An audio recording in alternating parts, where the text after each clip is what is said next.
Sir, ಸಿದ್ದರಾಮಯ್ಯನವರು ರಾಜಕಾರಣದಿಂದ ನಾನು 28 ಚುನಾವಣೆ ನಿಲ್ಲಲ್ಲ ಅಂತ ಘೋಷಣೆ ಮಾಡಿದ್ದಾರೆ. ಚುನಾವಣಾ ರಾಜಕಾರಣ ಅವ್ರು ವಿಶ್ಲೇಷಣೆ ಕೂಡ ಮಾಡಿದ್ದಾರೆ. ಆವಾಗ ನಾನು ಫಸ್ಟ್ ಚುನಾವಣೆಗೆ ಬಂದಾಗ ನನಗೆಲ್ಲ ದುಡ್ಡು ಕೊಟ್ಟು ಗೆಲ್ಲಿಸ್ತಿದ್ರು. ಈಗ ನಾವೇ ಇವತ್ತು ವ್ಯವಸ್ಥೆ ತೀರ್ಮಾನ ಹಂಗೆಟ್ಟಿದೆ ವ್ಯವಸ್ಥೆ, ಅದರಿಂದ ನನಗೆ ಆಸಕ್ತಿ ಇಲ್ಲ ಅಂತಕ್ಕಂಥ ಮಾತನ್ನು ಹೇಳಿದ್ದಾರೆ. ಏನೇ ಆಗ್ಲಿ ನಮ್ಮ ಪಕ್ಷದ strong pillar Siddaramanna. Without Siddaramanna there is no Congress. Congress ಶಕ್ತಿಯುತವಾಗಿರ್ಬೇಕು ಅಂತಂದ್ರೆ ಸಿದ್ದರಾಮಣ್ಣ ಅವರ ಆಶೀರ್ವಾದ ನಮ್ಮ ಪಕ್ಷಕ್ಕೆ ಬಹಳ ಮುಖ್ಯ.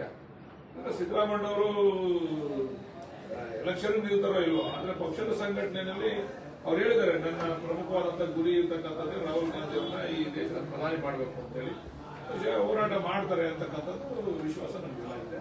ಬಟ್ ಸಿದ್ದರಾಮಣ್ಣ ಹಿಂದೆ ನಮ್ಮ ಪಕ್ಷಕ್ಕೆ ಕಷ್ಟ ಆಗ್ಬೋದು. ಸಿದ್ದರಾಮಣ್ಣ ಅವರ ಅವಶ್ಯಕತೆ ಇದೆ ಅಂತ. ಚುನಾವಣೆಯಿಂದ ಹಿಂದೆ ಸರಿದ್ರೆ ತಮಗೆ ಪಕ್ಷಕ್ಕೆ ಹಿನ್ನಡೆ ಆಗಲ್ಲ. ಈ ಚುನಾವಣೆ ರಾಜ್ಯದ ಚುನಾವಣೆಯಿಂದ ಹಿಂದೆ ಸರಿಬಹುದು. ಕೇಂದ್ರದಲ್ಲಿ ಇಲ್ವಾ? ರಾಜ್ಯಸಭಾ ಇದೆ. ನಾಳೆ ಕೇಂದ್ರ ಸರ್ಕಾರ ಬಂದಾಗ ಕೇಂದ್ರದಲ್ಲಿ ಮಂತ್ರಿ ಆಗ್ತಕ್ಕಂಥ ಅವಕಾಶ ಇರ್ತದೆ. ರಾಜ್ಯಸಭಾ ಮೆಂಬರ್ ಆಗಿ ಮಂತ್ರಿ ಆಗ್ತಕ್ಕಂಥ ಅವಕಾಶಗಳಿರ್ತವೆ. ಕೇಂದ್ರದಲ್ಲಿ ಅವಕಾಶಗಳು ಸಿಗ್ತದೆ. ರಾಜ್ಯದ ಚುನಾವಣೆಗೆ ಅವರು ಸಾಕಪ್ಪ ಅಂತ ಹೇಳಿದ್ದಾರೆ. ಕೇಂದ್ರದ ಚುನಾವಣೆಗಳು ಬರ್ತಾವಲ್ಲ, ನಾಳೆ ಏನಾದ್ರು ನಮ್ಮ ಪಕ್ಷಕ್ಕೆ ಅಧಿಕಾರ ಬಂದಾಗ ಕೇಂದ್ರದಲ್ಲಿ ಅವರಿಗೆ ಒಂದು ಉತ್ತಮವಾದಂತಹ ಅವಕಾಶ ಸಿಗಬಹುದು. ಸರಿ, ಮೇಕೆದಾಟು ವಿಚಾರದಲ್ಲಿ ತಮಿಳುನಾಡು ಸಿಎಂ 3ನೇ ತಾರೀಕಿಗೆ ಇನ್ವೈಟ್ ಮಾಡಿರುವುದು. ಮೇಕೆದಾಟು ವಿಚಾರದಲ್ಲಿ ನಮ್ಮ ಮುಖ್ಯಮಂತ್ರಿಗಳು ಸಾಕಷ್ಟು ಶ್ರಮ ತೆಗೆದುಕೊಂಡು ಒಂದು ಫಲವನ್ನು ಪಡೆದಿದ್ದೀವಿ ನಾವು.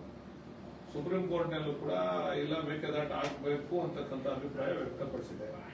ಆದ್ರೆ ಇವತ್ತು ನಮ್ಮ ತಮಿಳುನಾಡಿನಲ್ಲೂ ಕೂಡ ನಮ್ಮ ಸ್ನೇಹಿತರೆ ರಾಜ್ಯಭಾರವನ್ನ ಮಾಡ್ತಾ ಇರೋದ್ರಿಂದ ಅವ್ರನ್ನೂ ಕೂಡ ವಿಶ್ವಾಸಕ್ಕೆ ತಗೋಬೇಕು ಅಂತಕ್ಕಂಥದ್ದು ಮುಖ್ಯಮಂತ್ರಿಗಳ ಅಭಿಪ್ರಾಯ, ಅಭಿಲಾಷೆ.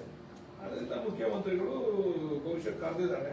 ಅಲ್ಲಿ ಚರ್ಚೆ ಫಲಪ್ರದಾಯವಾಗಿರ್ತದೆ ಅಂತಕ್ಕಂಥ ಒಂದು ವಿಶ್ವಾಸ ಇದೆ. ಟಿ.ಟಿ. ರವಿ ವಿರುದ್ಧ ಒಂದು ಕೇಸ್ ಆಗಿದೆ. ಮುಲ್ಲಗಳಿಗೂ ಇದಕ್ಕೆ ಹೋರಾಟಕ್ಕೆ ಏನು ಸಂಬಂಧ ನೀಡಿ ಅನ್ನೋದು.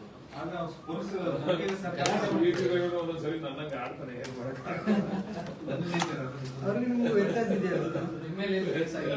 ಇಲ್ಲ, ಅದ್ರ ಅವಶ್ಯಕತೆ ಇಲ್ಲ. ಟಿ.ಟಿ. ರವಿಗೆ ಅದೇನೋ ಇಲ್ಲ ಅದಕ್ಕೆ ಏನೋ ಬಿಟ್ಕೊಂಡು ಹೋಗಕ್ ಆಗಲ್ಲ ನಮ್ಮ ಕತೆ.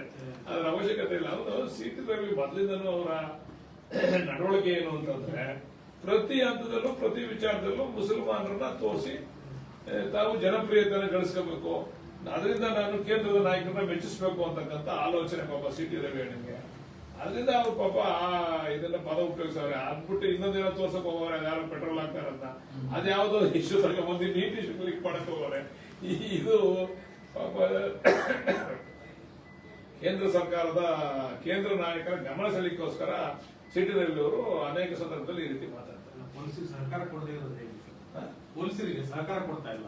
ನೋಟಿಸ್ ಕೊಡಕ್ ಹೋದ ಪೊಲೀಸರಿಗೆ ಅದು ಯಾವ ಅಷ್ಟೇ ದೊಡ್ಡವರಾದ್ರೂ ಕೂಡ ಕಾನೂನು ಗೌರವ ಕೊಡಬೇಕು. ಆಮೇಲೆ ಅವ್ರಿಗೆ ಕೋರ್ಟ್ ಇದೆ, ಕಚೇರಿ ಇದೆ, ಅದ್ರ ಮೇಲೆ ಅವರು ಅದನ್ನ ಎದುರಿಸ್ತಕ್ಕಂಥದ್ದು ಕೂಡ ಮಾಡಬಹುದು. ಬಟ್ ಯಾವುದೇ ಕಾನೂನಿನ ಕ್ರಮ ತಗೊಂಡಾಗ ಅದು ಗೌರವ ಕೊಡ್ತಕ್ಕಂಥದ್ದು ಒಬ್ಬ ಜನಪ್ರತಿನಿಧಿಯಾದ ಟಿ.ಟಿ. ರವಿ ಅವರ ಕರ್ತವ್ಯ.